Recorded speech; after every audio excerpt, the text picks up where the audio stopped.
مغرب سے خبر ہے کہ سائنسدانوں نے طب کے شعبے میں ایک انقلابی ایجاد کی ہے اور ایسی مشین بنا لی جو مریض کو دیکھتے ہی مرض کا تعین کر دے گی۔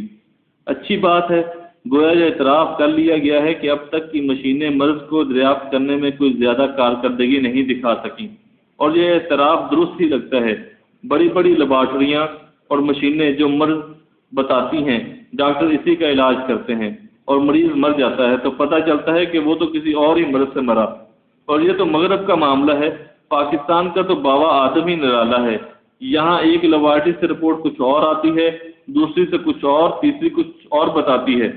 ایسے کئی کیس تو نظر کے سامنے سے گزرے، بالخصوص میری والدہ محترمہ کے بھی ساتھ ایسا ہی معاملہ پیش آیا۔ ایک کیس لیبارٹری کے میں اور بتاتا ہوں۔ کینسر کا مرض قرار دیا گیا، ایک مریض حسب توقع مر گیا تو پتہ چلا کہ کینسر تو اس کے قریب سے بھی نہیں گزرا تھا، وہ تو ان دواؤں سے مرا جو ڈاکٹروں نے اسے غیر ضروری طور پر استعمال کروائیں۔ طب کا نام کسی زمانے میں مسیحائی تھا، اب یہ تجارت ہے۔ کیا ملٹی نیشنل ادارے، کیا ڈاکٹر، سب کامیاب تاجر ہیں، اور تجارت بھی ایسی سوفسٹیکیٹڈ کہ اس کا کوئی ضابطہ انسانیت کے کسی قاعدے سے میل نہیں رکھاتا بلکہ ٹکراتا ہے۔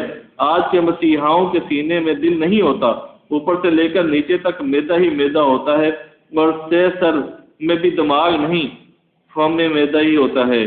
مشین مریض کا مرض تو ڈھونڈ لے گی، مرض کی دوا کون ڈھونڈے گا؟ مسیحا کہاں سے ملیں گے؟